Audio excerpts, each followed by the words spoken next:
आज के बाइबल के ऐसे वचन जो आपका जीवन बदल देंगे।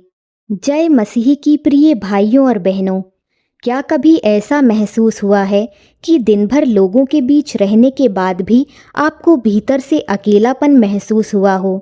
क्या कभी आपने अपने चेहरे पर मुस्कान रखी हो लेकिन आपका हृदय दर्द से भरा हुआ हो? क्या कभी रात के अंधेरे में आपने तकिए पर सिर रखकर चुपचाप आंसू बहाए हों और मन ही मन परमेश्वर से पूछा हो, प्रभु, क्या आप मुझे देख रहे हैं? क्या आप मेरी आवाज़ सुन रहे हैं? क्या आप जानते हैं कि मैं किस दर्द से गुजर रहा हूँ? यदि आपने कभी ऐसा महसूस किया है तो आज का ये संदेश आपके लिए है।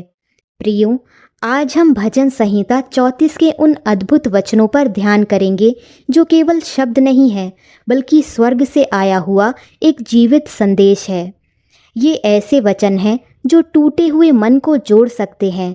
ये ऐसे वचन हैं जो निराश आत्मा में फिर से आशा जगा सकते हैं। ये ऐसे वचन हैं जो अंधकार में बैठे हुए व्यक्ति को ये याद दिलाते हैं कि अभी भी परमेश्वर उसके साथ है। आज का विषय है भजन संहिता 34 के वचनों का रहस्य जो शायद अब तक आपको नहीं पता होगा। और मैं विश्वास करती हूँ कि यदि आप इस संदेश को अंत तक सुनेंगे तो आपका हृदय पहले जैसा नहीं रहेगा, क्योंकि कभी कभी परमेश्वर हमारी परिस्थिति को बदलने से पहले हमारे हृदय को बदलते हैं। कभी कभी वो हमारे सवालों का उत्तर देने से पहले हमें अपनी उपस्थिति का अनुभव करवाते हैं। और कभी कभी वो समस्या को तुरंत समाप्त नहीं करते, लेकिन हमें इतना मजबूत बना देते हैं कि हम उस समस्या के बीच भी खड़े रह सकें। प्रियो, भजन संहिता दाऊद के जीवन का एक ऐसा अध्याय है जो हमें बताता है कि टूटन के बीच भी परमेश्वर कैसे कार्य करते हैं। जब हम इस अध्याय को पढ़ते हैं तो हमें केवल वचन नहीं दिखाई देते, हमें एक ऐसा व्यक्ति दिखाई देता है जिसने भय देखा, संघर्ष देखा, विरोध देखा, लेकिन फिर भी परमेश्वर पर भरोसा करना नहीं छोड़ा। और शायद आज परमेश्वर भी आपसे यही कहना चाहते हैं। वे कहना चाहते हैं, तुम्हारी कहानी अभी समाप्त नहीं हुई है, तुम्हारा संघर्ष अंतिम अध्याय नहीं है, तुम्हारे आंसू व्यर्थ नहीं गए हैं, मैं अभी भी तुम्हारे साथ हूँ। प्रियो, सबसे पहले आइए उन वचनों को सुनते हैं जिन्हें आज हम समझेंगे। मैं हर समय यहोवा को धन्य कहा करूँगा, उसकी स्तुति निरंतर मेरे मुख से होती रहेगी। मैं यहोवा के पास गया, तब उसने मेरी सुन ली और मुझे पूरी रीति से निर्भय किया। जिन्होंने उसकी ओर दृष्टि की, उन्होंने ज्योति पाई और उनका मुंह कभी काला ना होने पाया। अपनी जीभ को बुराई से रोक रख और अपने मुंह की चौकसी कर कि उससे छल की बात ना निकले। यहोवा टूटे मन वालों के समीप रहता है और पिसे हुओं का उद्धार करता है। धर्मी पर बहुत सी विपत्तियां पड़ती तो हैं, परंतु यहोवा उसको उन सब से मुक्त करता है। वह उसकी हड्डी हड्डी की रक्षा करता है और उनमें से एक भी टूटने नहीं पाती। प्रियो, इन सभी वचनों को यदि एक धागे में पिरोया जाए तो एक ही संदेश निकल कर आता है। परमेश्वर अपने लोगों को कभी नहीं छोड़ता। जब दुनिया छोड़ देती है तब भी नहीं, जब मित्र छोड़ देते हैं तब भी नहीं, जब परिवार समझ नहीं पाता तब भी नहीं, जब सब दरवाजे बंद हो जाते हैं तब भी नहीं, और जब आपका अपना मन हार मानने लगता है तब भी नहीं।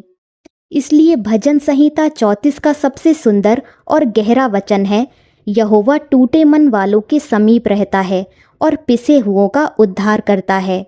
ध्यान दीजिए, यहाँ ये नहीं लिखा कि परमेश्वर केवल उन लोगों के पास रहते हैं जो हमेशा मजबूत दिखाई देते हैं। ये नहीं लिखा कि परमेश्वर केवल सफल लोगों के पास रहते हैं। ये नहीं लिखा कि परमेश्वर केवल उन लोगों के पास रहते हैं जिनके जीवन में कोई समस्या नहीं है, बल्कि लिखा है वह टूटे मन वालों के समीप रहता है। कितना अद्भुत वचन है! इसका अर्थ है कि जब आपका हृदय टूटता है तब परमेश्वर दूर नहीं जाते, वह और अधिक निकट आ जाते हैं। जब आपकी आंखों में आंसू होते हैं तब परमेश्वर आपको छोड़कर नहीं जाते, वह आपके पास बैठ जाते हैं। जब आपकी प्रार्थना केवल शब्द नहीं बल्कि आंसू बन जाती है, तब परमेश्वर उसे भी समझते हैं।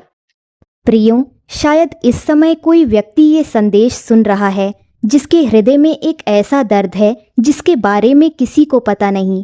शायद किसी को धोखा मिला है, शायद किसी ने अपना प्रियजन खो दिया है, शायद कोई बीमारी से संघर्ष कर रहा है, शायद कोई आर्थिक बोझ के नीचे दबा हुआ है, शायद कोई लंबे समय से प्रार्थना कर रहा है लेकिन अभी तक उत्तर नहीं मिला।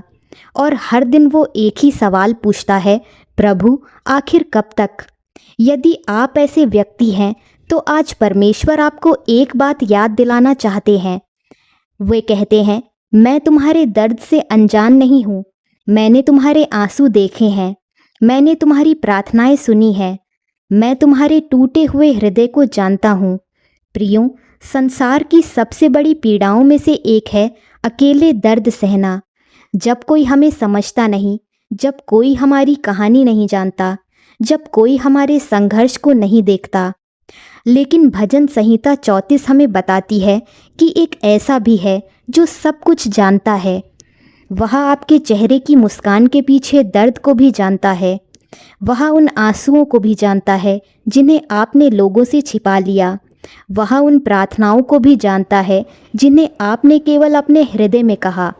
और यही कारण है कि ये अध्याय लाखों लोगों के लिए आशा का स्रोत बन गया है, क्योंकि ये हमें याद दिलाता है कि हम अकेले नहीं हैं।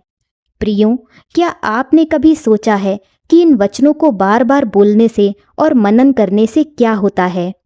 जब आप प्रतिदिन कहते हैं, यहोवा टूटे मन वालों के समीप रहता है, तो धीरे धीरे आपका भय कम होने लगता है। जब आप कहते हैं, मैं यहोवा के पास गया, तब उसने मेरी सुन ली, तो आपके भीतर विश्वास जन्म लेने लगता है। जब आप कहते हैं, धर्मी पर बहुत सी विपत्तियां पड़ती तो हैं, परंतु यहोवा उसको उन सब से मुक्त करता है, तो आपकी परिस्थिति भले ना बदले, लेकिन आपका दृष्टिकोण बदलने लगता है। और जब दृष्टिकोण बदलता है, तब जीवन बदलना शुरू हो जाता है। प्रियो, परमेश्वर का वचन केवल पढ़ने के लिए नहीं दिया गया, ये हमारे हृदय में बसने के लिए दिया गया है। ये हमारे डर को हटाने के लिए दिया गया है। ये हमारे विश्वास को मजबूत करने के लिए दिया गया है। और यही कारण है कि जब कोई व्यक्ति लगातार परमेश्वर के वचन पर मनन करता है, तो धीरे धीरे उसका हृदय बदलने लगता है। आज शायद आप टूटे हुए हों, शायद आप थके हुए हों, शायद आप निराश हों, लेकिन परमेश्वर आपसे कह रहे हैं, हार मत मानो, मैं अभी भी तुम्हारे साथ हूँ। तुम्हारी कहानी अभी समाप्त नहीं हुई है। तुम्हारे आंसू एक दिन गवाही बनेंगे, तुम्हारा दर्द एक दिन आशीष में बदल जाएगा, और सबसे बढ़कर मैं तुम्हारे बहुत निकट हूँ। अब आइए हम सब मिलकर बिना देर किए प्रार्थना करें। हे मेरे प्रेमी स्वर्गीय पिता, आज मैं आपके पवित्र चरणों में नम्र हृदय के साथ आता हूँ। प्रभु, आपका वचन कहता है कि मैं हर समय यहोवा को धन्य कहा करूँगा। इसलिए परिस्थितियाँ कैसी भी हों, आज मैं आपकी स्तुति करना चुनता हूँ। जब मेरी आंखें आंसुओं से भरी हों, तब भी मैं आपकी भलाई पर विश्वास करना चाहता हूँ। जब मेरे उत्तर देर से आते दिखाई दें, तब भी मैं जानता हूँ कि आप मेरे लिए कार्य कर रहे हैं। हे प्रभु, आपका वचन कहता है, मैं यहोवा के पास गया, तब उसने मेरी सुन ली। आज मैं भी आपके पास आया हूँ। मेरे हृदय की हर अनकही बात, हर चिंता, हर डर और हर पीड़ा को आप जानते हैं। कृपया मेरी पुकार सुनिए। मेरे मन में जो भय, असुरक्षा और बेचैनी है, उसे अपनी शांति से भर दीजिए। मुझे निर्भय कीजिए, क्योंकि मेरा भरोसा मनुष्यों पर नहीं बल्कि आप पर है। हे दयालु परमेश्वर, आपका वचन कहता है, जिन्होंने उसकी ओर दृष्टि की उन्होंने ज्योति पाई। आज मैं भी अपनी आंखें समस्याओं से हटाकर आपकी ओर लगाता हूँ। मेरी परिस्थितियाँ नहीं, आपका सामर्थ्य बड़ा है। मेरी कठिनाइयाँ नहीं, आपकी प्रतिज्ञाएं बड़ी हैं। मेरे जीवन के अंधकार में अपनी ज्योति चमका दीजिए, ताकि मैं स्पष्ट रूप से आपका मार्ग देख सकूं।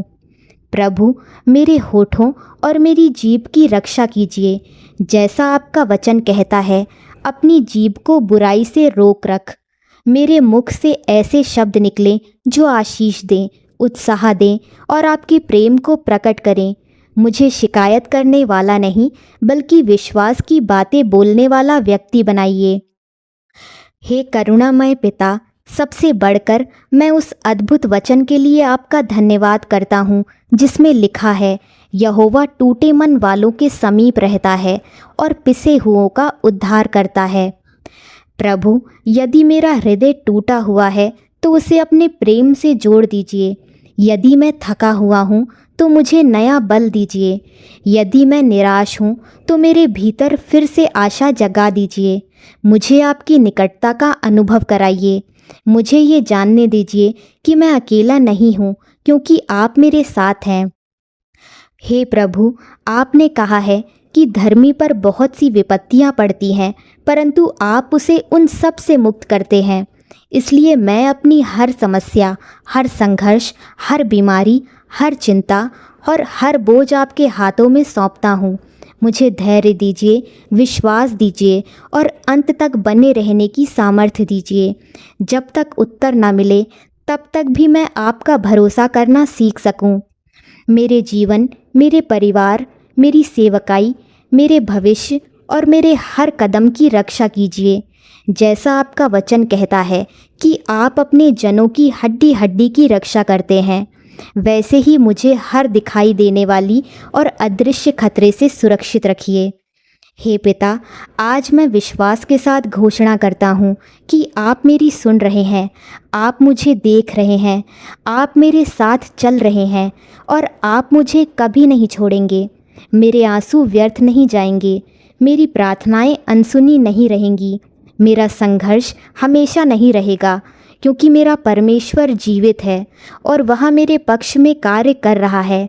प्रभु यीशु मसीह के सामर्थी, पवित्र और अनमोल नाम में मैं ये प्रार्थना करता हूँ। आमीन।